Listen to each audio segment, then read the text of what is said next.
Hello friends, कैसे हैं आप लोग। आज हम लोग पढ़ेंगे सीआरडी यानी सर्टिफिकेट इन रूरल डेवलपमेंट, जिसमें आज हम पढ़ेंगे एमआरडी 101 के खंड 1 में इकाई 1 ग्रामीण समाज का परिचय, जिसमें आज हम आपके लिए लेकर आए हैं ग्रामीण एवं शहरी समाज में अंतर एवं संबंध।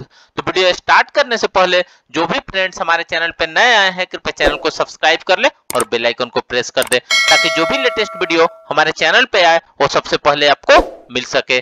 तो आइए ज्यादा टाइम को न किल करते हुए चलते हैं अपने टॉपिक पर। ग्रामीण समाज का परिचय में ग्रामीण एवं शहरी समाज में अंतर एवं संबंध। तो आइए वीडियो को स्टार्ट करते हैं। ग्रामीण समाज की विविध विशेषताओं का अध्ययन करने के पश्चात हमारे लिए अब शहरी समाज से इसकी तुलना करना सरल होगा। एक बार फिर से दोहराते हुए ग्रामीण और शहरी समाज या ग्राम और शहर निरंतरता के दो छोरों को गठित करते हैं। काफी समय पहले ग्रामीण समाजों में बहुत से बदलाव आए हैं और इनमें से कुछ शहरी समाजों में घुल मिल गए हैं। कुछ भौतिक और सामाजिक रूप से शहरी समाजों से मिलते जुलते नजर आते हैं, लेकिन ग्राम के रूप में इनकी पहचान ज्यों की त्यों ही है। जबकि कुछ ग्राम शहरों के बढ़ते दबाव से बहुत कम प्रभावित है। इसका मुख्य कारण शायद इनके इलाके की अवस्थिति है। शहरी समृद्धि के केंद्रों के निकट के ग्राम अंदरूनी क्षेत्रों में स्थित अन्य देहाती इलाकों की तुलना में तेजी से और काफी हद तक परिवर्तित हुए हैं। समय के साथ साथ ये ग्राम छोटे कस्बे में बदल गए हैं और जो बाद में शहरों में परिवर्तित हो जाते हैं। ग्राम से शहर में परिवर्तन की प्रक्रिया को सतत एवं स्पष्ट रूप से देखा जा सकता है। ग्राम से शहरों में परिवर्तित होने वाले ऐसे क्षेत्रों को रॉबर्ट रेडफील्ड और मिल्टन सिंगर ने विकासवादी शहर कहा है। ऐसे शहरों की मूल उत्पत्ति इनके गांव से ही होती है। बाहरी आबादी का इन पर कोई असर नहीं होता है। जब शहर में अलग अलग लोग आकर बसते हैं, जैसा कि भारत में औपनिवेशिक काल के दौरान ही हुआ था, तो इन्हें विजातीय शहर कहते हैं। ऐसा शहर बाहर से आए व्यक्तियों से बनता है, अर्थात इसका उद्भव स्थानीय गांवों से नहीं होता है और कोई अपना मूल्य अस्तित्व नहीं होता है। इन दोनों शहरों के सामाजिक प्रभाव एक जैसे नहीं होते हैं। विकासवादी शहर में गांव से आकर बसने वालों पर शहरी संस्कृति का कोई विशेष प्रभाव नहीं पड़ता है और ऐसे शहरी व्यक्तियों से मेल जोल में इन्हें काफी कुछ सांस्कृतिक कमी महसूस नहीं होती है। लेकिन इसके तुलना में विजातीय शहर में ग्रामीण प्रवासियों के लिए सब कुछ एक अलग जैसा माहौल लगता है, क्योंकि यहाँ की संस्कृति में विविधता शामिल होती है। ऐसा इसलिए है कि क्योंकि विकासवादी शहर में मूल ग्रामीण परंपराओं का संगम भी होता है और यहाँ आकर बसने वाले अपनी संस्कृति तुरंत पहचान कर उसमें घुल मिल जाते हैं। जबकि विजातीय शहर में प्रवासियों को बेगानापन महसूस होता है। यहाँ उन्हें भी कुछ अपरिचित सा लगता है। आइए अब नेक्स्ट पढ़ते हैं ग्रामीण क्षेत्रों की विशेषताएं। ग्रामीण क्षेत्र में मुख्य रूप से कृषि प्रधान क्षेत्र है और छोटे मोटे तौर पर इन्हें खाद्य उत्पादक इकाइयां कहते हैं। ये न केवल अपनी गुजर बसर के लिए बल्कि शहरी समाजों के लिए भी अन्न उगाने का काम करते हैं। ये गैर खाद्य उत्पादक इकाइयां होती हैं। शहरी समाज एक कृषक समाज नहीं होता है। सैद्धांतिक शब्दों में जनजातीय समाज अपनी गुजर बसर के लिए मुख्यतः अन्न का उत्पादन करते हैं। इनके द्वारा उत्पादित अन्न इतना अधिक नहीं होता है कि इसे बाजार में बेचा जा सके, जबकि दूसरी तरफ कृषक समाज न केवल अपनी जरूरतों को पूरा करने के लिए बल्कि शहरों के लिए भी अन्न उत्पादन करता है। अर्थात जो बड़े पैमाने पर व्यवसायिक आधार पर अन्न का उत्पादन करते हैं और जिनका मुख्य उद्देश्य अपने मुनाफे को बढ़ाना होता है, उन्हें कृषक कहा जाता है।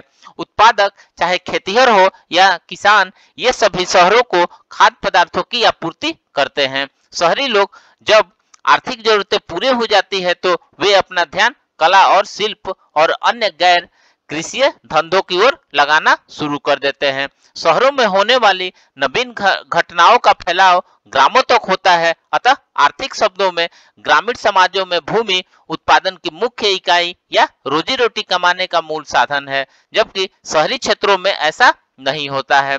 औद्योगिक शहरी क्षेत्रों में हालांकि औद्योगिक वस्तुएं एवं सेवाओं का उत्पादन एवं वितरण प्राथमिक संसाधनों का आधार है, इसलिए शहरों में चारों ओर व्यवसायिक ढांचों की विविधता नजर आती है।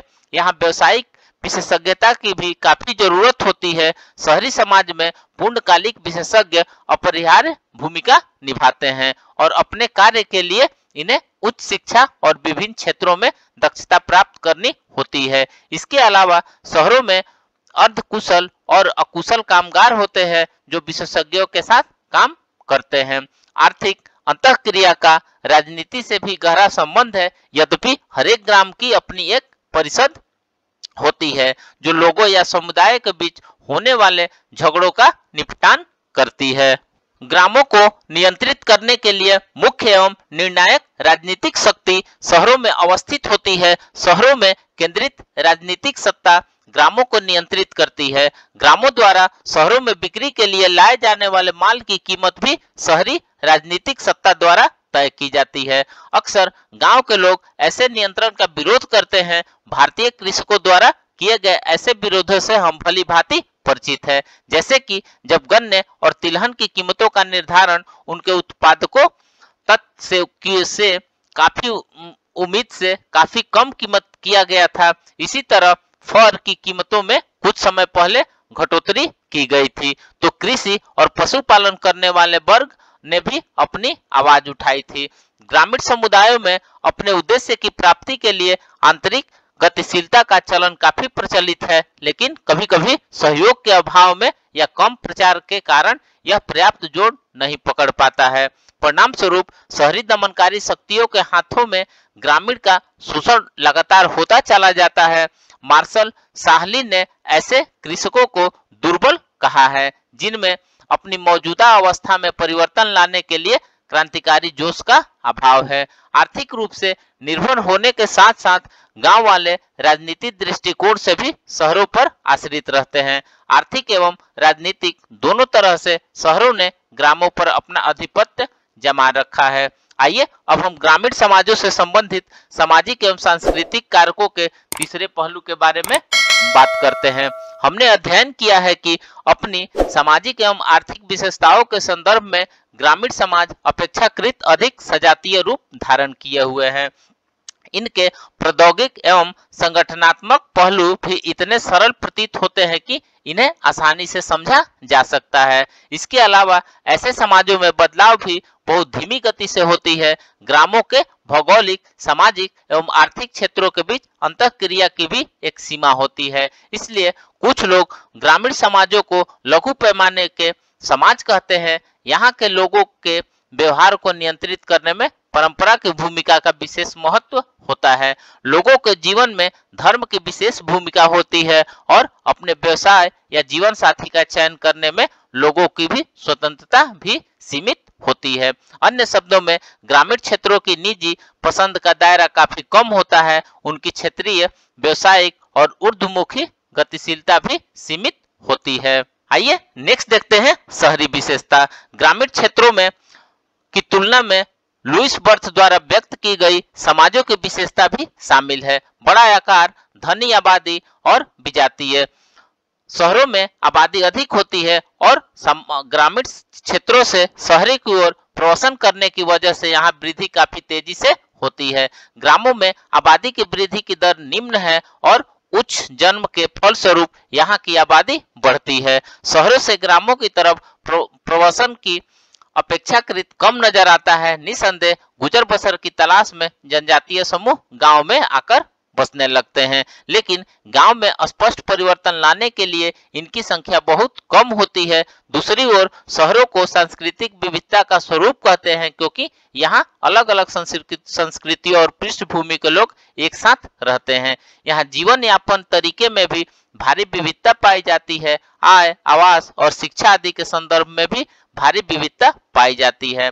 यहाँ प्रौद्योगिकी का स्वरूप जटिल होता है और इसे घर बैठकर नहीं सीखा जा सकता। जैसे ग्रामीण समाज में लोहार का बेटा गांव में ही अपने घर में लोहारगिरी की कला अपने पिता और अन्य सगे संबंधियों को देखकर सीख जाते हैं। शहरी क्षेत्रों में ऐसे शिल्प उच्च कोटि के होते हैं और इनका शिक्षण विशिष्ट संस्थानों से ही लिया जा सकता है। जैसे जैसे प्रौद्योगिकी जटिल होती है, उसी तरह इन्हें प्रयोग करने वाले संगठन एवं समाज भी जटिल रूप धारण कर लेते हैं।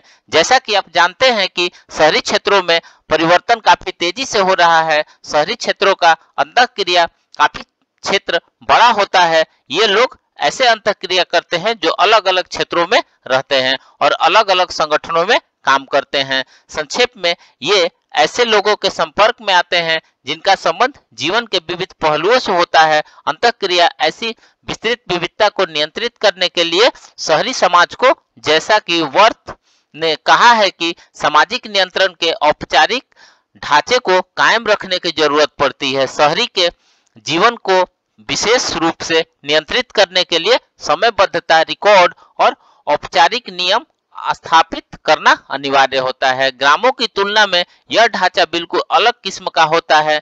ग्रामों में लोगों एक दूसरे की रोजाना मुलाकात होती है और हर व्यक्ति को दूसरे की पूरी जानकारी भी होती है। ग्रामों में संबंध अनौपचारिक किस्म के होते हैं, जबकि शहरों में ये औपचारिक और विशिष्ट होते हैं। शहरी लोग व्यवसाय की दृष्टि से रोजाना कई लोगों से मिलते जुलते हैं, लेकिन ऐसे लोगों से इनका संबंध वैसे नहीं होते हैं जैसे ग्रामीणों में आपस में होते हैं। ग्रामीण समाजों की तुलना में शहरी समाज में स्थान और व्यवसाय अर्थात दोनों दृष्टिया से गतिशीलता काफी अधिक पाई जाती है। संक्षेप में ग्रामीण और शहरी समाजों के बीच अंतर को बहुत स्पष्ट किया जा सकता है और इनमें हर एक बिंदु का एक दूसरे पर विशेष प्रभाव भी पड़ता है। ग्रामों की सांस्कृतिक विशेषताओं को शहरों तक लाया जाता है, जहां इन्हें परिष्कृत, क्रमबद्ध एवं संवर्धित किया जाता है और तत्पश्चात इनकी ग्रामों की ओर पुनः वापसी कर दी जाती है। इसी तरह शहरों में हो रही नवीनताओं का असर ग्रामों में भी देखा जाता है। तो फ्रेंड्स, इस प्रकार से आज हमने ग्रामीण समाज का परिचय में ग्रामीण क्षेत्र की विशेषताएं के बारे में पढ़ा। तो मिलते हैं एक नए वीडियो के साथ में, तब तक से हमारे चैनल पे बने रहिए। धन्यवाद।